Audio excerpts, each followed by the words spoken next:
السلام علیکم۔ بسم اللہ الرحمن الرحیم۔ آج میں قرآن مجید کی 8ویں سورہ انفال لے کر حاضر ہوئی ہوں۔ یہ مدنی سورہ ہے، اس کے 10 رکوع اور 75 آیات ہیں۔ یہ 2 ہجری میں غزوہ بدر کے بعد نازل ہوئی۔ انفال نفل کی جمع ہے اور انفال کے معنی ہے مال غنیمت۔ اس سورہ میں مال غنیمت کے بارے میں، اس کی تقسیم کے بارے میں بتایا گیا ہے اور جنگ کے اصول بتائے گئے ہیں اور اللہ اور اس کے رسول کی اطاعت کا حکم دیا گیا ہے اور خوف خدا کی فضیلت بیان کی گئی ہے اور کفار کی سازش اور حضور صلی اللہ علیہ وسلم کو اس سازش سے محفوظ رکھنے کا بیان ہے اور اللہ تعالیٰ پر توکل کرنے کا حکم دیا گیا ہے۔ اس میں قیدیوں کے بارے میں احکامات ہیں۔ یہ سورہ اہل بدر کے حق میں نازل ہوئی۔ جب مال کی تقسیم کا معاملہ پیش آیا تو بدمزگی پیدا ہو گئی، اس لیے اللہ تعالیٰ نے یہ سورہ نازل فرمائی۔ مسلمان جب ہجرت کر کے مدینہ چلے گئے تو قریش کی تجارتی شاہراہ جو یمن سے شام جاتی تھی محفوظ نہ رہی۔ اسی لیے اس سورہ میں اللہ تعالیٰ نے تقوی، باہمی اخوت اور ہمدردی اور قرآن و سنت پر عمل کرنے کی ترغیب دی ہے۔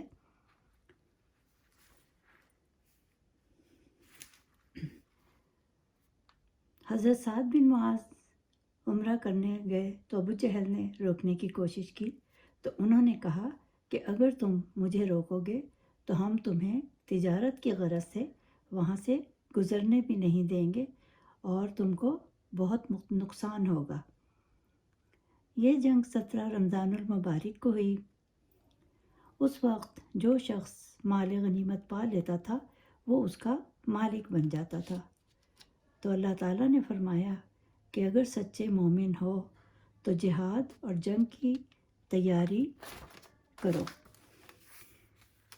ابو سفیان جب شام سے تجارت کی غرض سے مال لے کر آ رہا تھا تو مدینہ پہنچنے پر حضور صلی اللہ علیہ وسلم نے سوچا کہ اس کو روکو تاکہ اس کو ہم سبق سکھاتے ہیں، کیونکہ یہ لوگ بہت تنگ کرتے تھے۔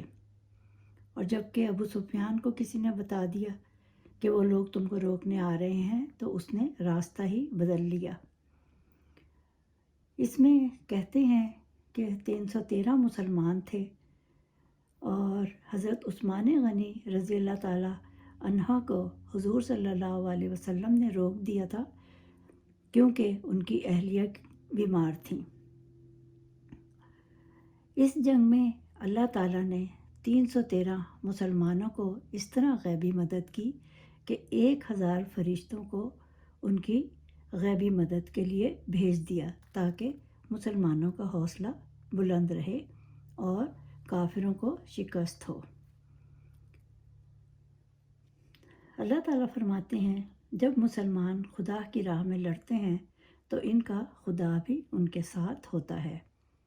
اللہ تعالیٰ نے کافروں سے فرمایا کہ میں مسلمانوں کے ساتھ ہوں اور اللہ نے مسلمانوں کو ہدایت کی کہ پوری دیانتداری سے رسول صلی اللہ علیہ وسلم کی پیروی کرو ورنہ خیر سے محروم رہ جاؤ گے۔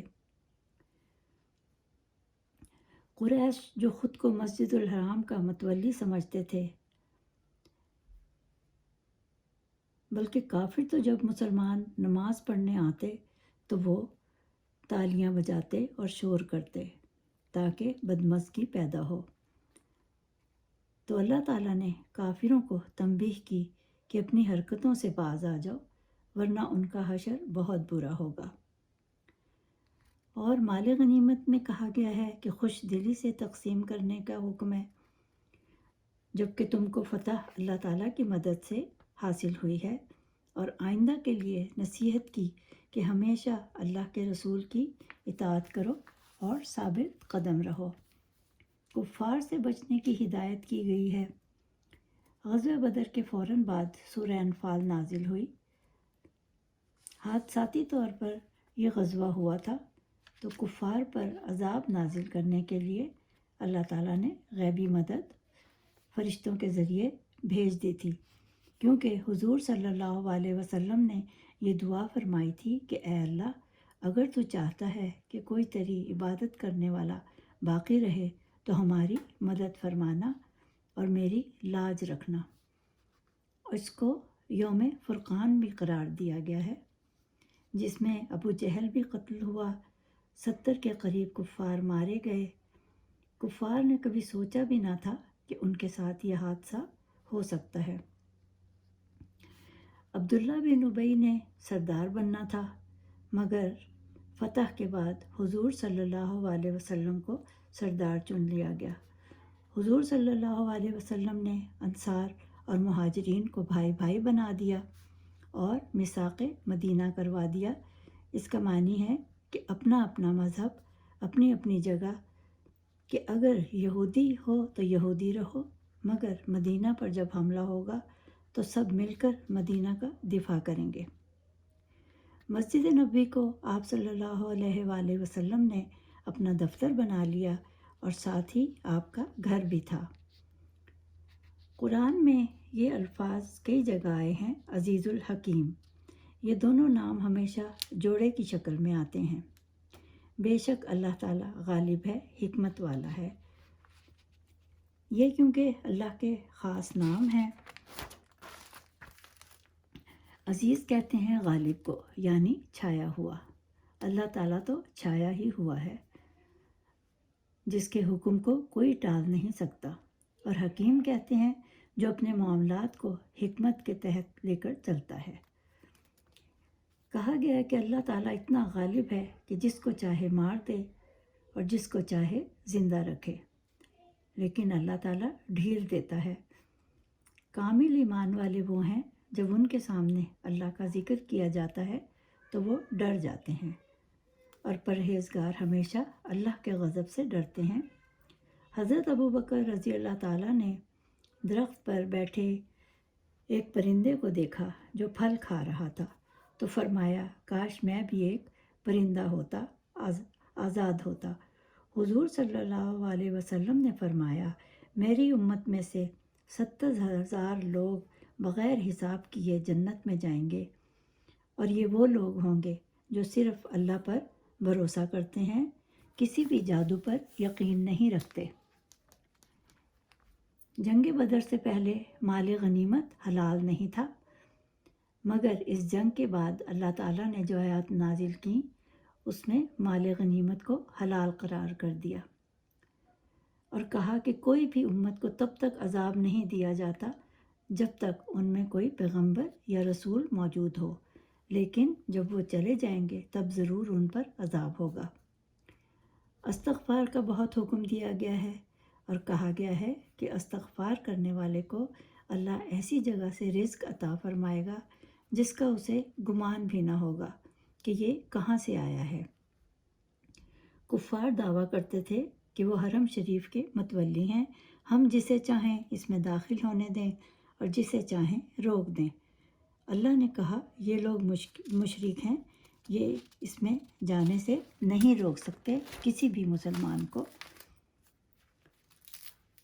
اور اللہ تعالیٰ نے فرمایا کہ حرم شریف کے متولی تو صرف پرہیزگار ہی ہیں۔ کفار ننگے ہو کر طواف خانہ کعبہ کرتے تھے اور سیٹیاں بجاتے تھے، تالیاں بجاتے تھے، تاکہ حضور صلی اللہ علیہ وسلم اور مسلمان پریشان ہوں۔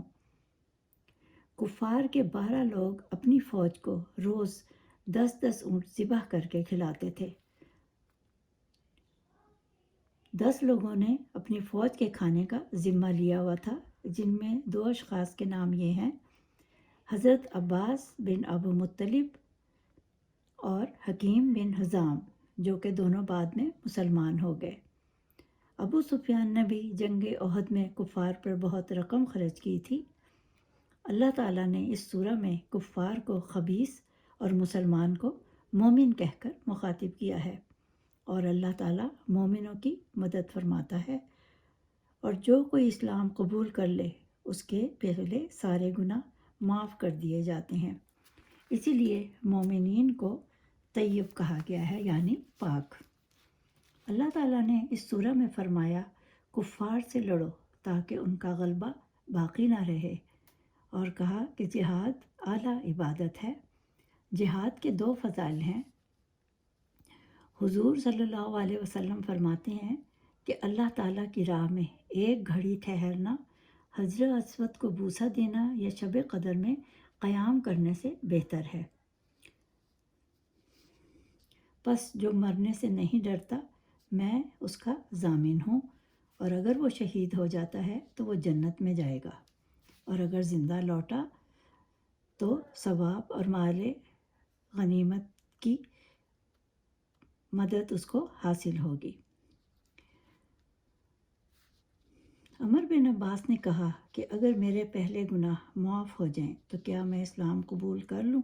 تو حضور صلی اللہ علیہ وسلم نے فرمایا اللہ تعالیٰ کا ارشاد ہے جو اسلام قبول کر لے اس کے میں پچھلے تمام گناہ معاف کر دیتا ہوں۔ اور کہا گیا ہے کہ مال غنیمت کا 5واں حصہ رسول صلی اللہ علیہ وسلم کے لیے، ان کے رشتہ داروں کے لیے اور باقی مسکینوں اور یتیموں پر خرچ کر دو۔ باقی 4 حصے مجاہدین کے لیے ہیں، ان میں تقسیم کر دو۔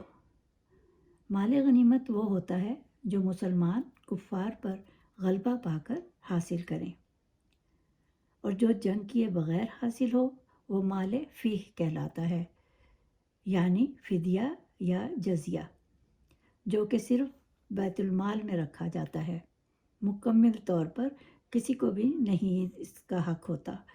حضور صلی اللہ علیہ وسلم نے ارشاد فرمایا